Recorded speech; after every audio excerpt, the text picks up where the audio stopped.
会，素兰小姐。要超过线哦。对，开始了。因为我们的演员，然后他们有动线，如果你超过线的时候，只要不小心踩到你，那你受伤的时候，在哭的时候，我们整场戏就演不下去了。好，那等一下，请大家。对的，也在那。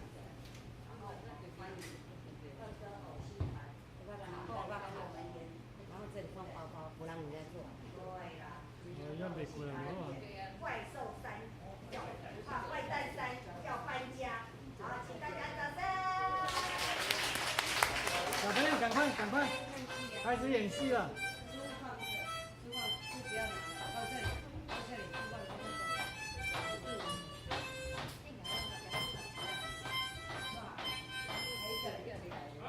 各位小朋友、大朋友，大家好，我是嘰哩咕噜魔法森林里面的跳跳猴。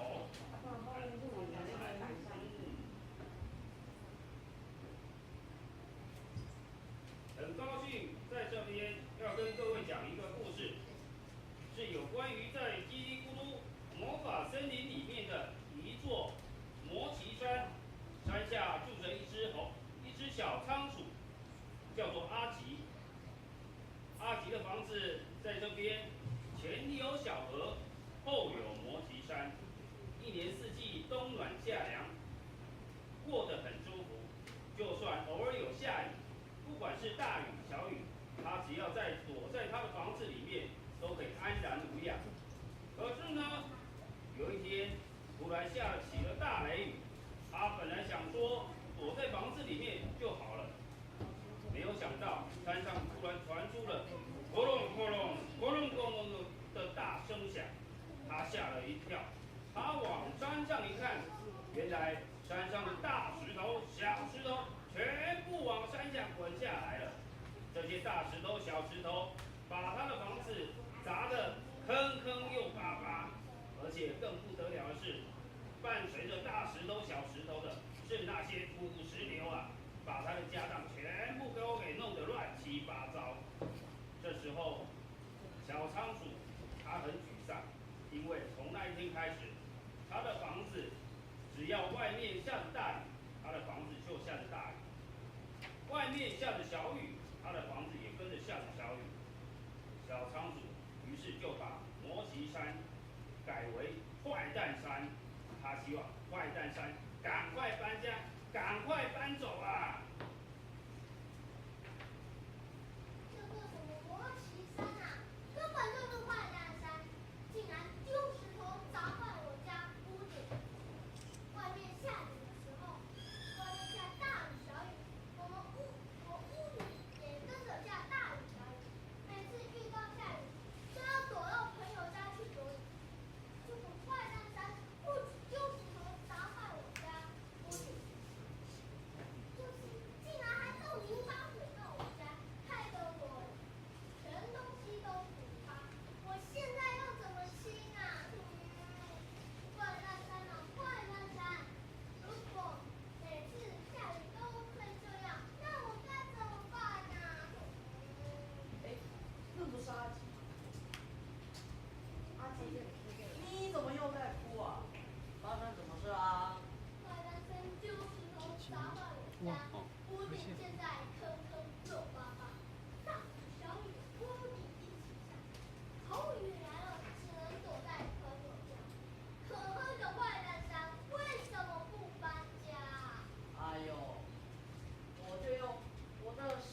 哎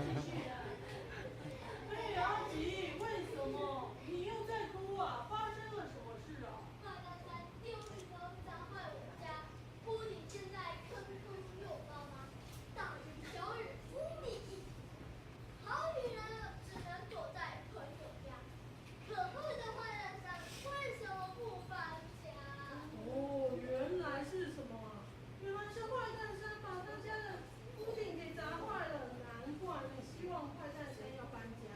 说到要搬家这件事，你找我就没有错。真的吗？你看我是什么样子啊？我是谁？魔法师对呀、我是魔法师呢。想当年那个谁，那个叫什么？刚才那只猴子叫什么？孙悟空吗？他被压在五指山下的时候，还是我念咒语把那座山移走的嘞。所以呀、找我就没有错。怎么样啊？要不要试试看？好啊，你试试看。那就让我来念咒语吧。呼呼，哈哈，呼嘎沙嘎，呼嘎沙嘎。是我念错了吗？是不是我念错？是只要一次就，只要两次吗？要两次吗？那我就再来念一次。呼呼，哈哈，呼嘎沙嘎，呼嘎沙嘎，呼呼，哈哈，呼嘎沙嘎，呼嘎沙嘎。怎么办？他还是没有动静，一定是我的那个法力最近修炼不够。那我要请大家来跟我一起念咒语。哎，怎么都没人说话？谢谢啦。那如果我举，这是左手，我举左手的时候大家就喊呼呼；我举右手的时候大家喊哈哈；我举双手的时候大家喊呼嘎沙嘎，呼嘎沙嘎。那我们现在来复习一次。哈哈，呼沙沙嘎，呼嘎沙嘎，呼哈哈，呼呼，呼呼，哈哈。大家最近都有训练，那我们就来念一次咒语，把它搬走吧。来，预备，开始。哈哈，呼呼，呼嘎沙嘎，呼嘎沙嘎，哈哈，呼呼，哈哈，呼嘎沙嘎，呼嘎沙嘎。喂，为什么它还是没有动啊？是不是我的咒语念错了？那看样子我需要回去找那个谁，唐三藏